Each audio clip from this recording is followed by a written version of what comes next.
King Jr. on his birthday, which is today. Many community organizations and individuals feel the duty to follow in his footsteps, including author Kevin Powell. He's nominated for a Grammy this year for his spoken word poetry. He was at the DuSable Black History Museum and Education Center in Chicago this weekend with a message inspired by King's life of service. And he is joining us right now on Morning in America. Kevin, good morning. Thanks for being here. Good morning from Alabama. Thank you so much. I know you're touring the country, and we showed the cover art of those grocery trips with your mother. I forgive me, I'm not giving the exact title there, but I did read about you and telling the stories of you going with your mom to the grocery store in Jersey City, especially as her health wasn't necessarily 100%, and you were there to watch every step.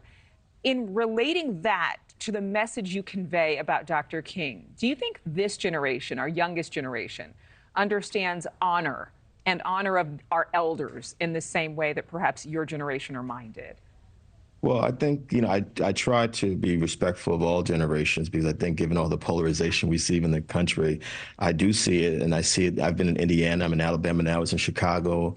I'll be back in New York shortly to do a speech there later this week. I just think we have to have dialogue with folks. My mother's from the South. She actually turned 20 years old on the day that Dr. King gave the I Have a Dream speech. She was not there in Washington, but she's a product of that generation of the civil rights movement.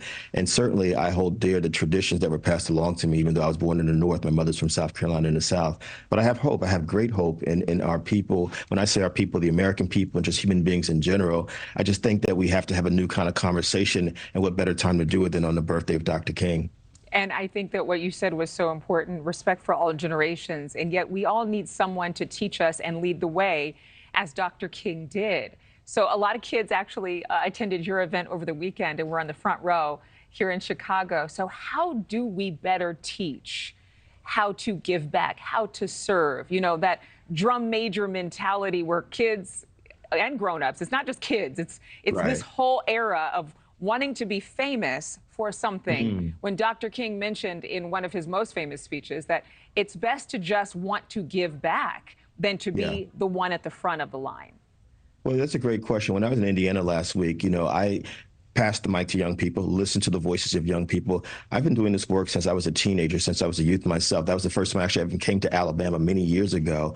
And so I think it's really important for us to have respect for young people. There's things we can teach younger people, but there are things they can teach us if they're born in the late 80s, 90s, into the 2000s, because they have a different perspective. And I think when we get into the ages and we lose that idealism and that energy that young people bring to the table, our responsibility, my responsibility as a speaker, as a writer, as I go around the country, is certainly to tie in the history, fill in the gaps for folks, to show you that Dr. King was more than just one speech, the I Have a Dream speech. Right. He had an amazing run for 13 years from 1955 to his assassination in 68 that helped to transform this country. But it wasn't just him. There were all kinds of people, and we can't ignore the contributions of Black women, women in general, to the civil rights movement. It wasn't just about men leadership like Dr. King. And it wasn't, as you mentioned, just one man, but his message permeated an entire, I mean, as you mentioned, over 10 years, and now we're still talking about his life today. May we all be that impactful. In terms of King's message of equality, you say this year could be the most important. Why?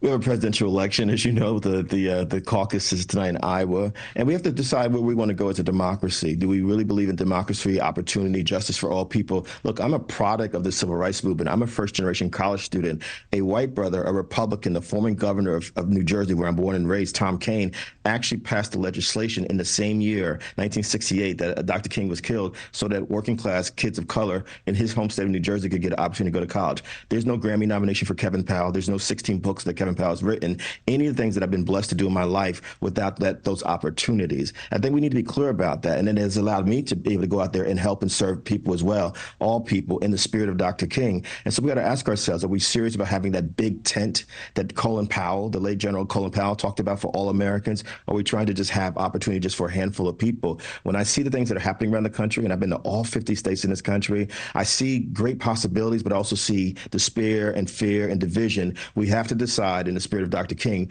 do we want to be bridge builders, or are we trying to be bridge destroyers? I want to be a bridge builder. And I hope that everyone does as well, especially after hearing you speak. Kevin Powell, thank you very much. We appreciate it. Thank you for watching. Go to newsnationnow.com to find NewsNation on your television provider. And don't forget to click the red subscribe button below to get more of NewsNation's fact-driven, unbiased coverage.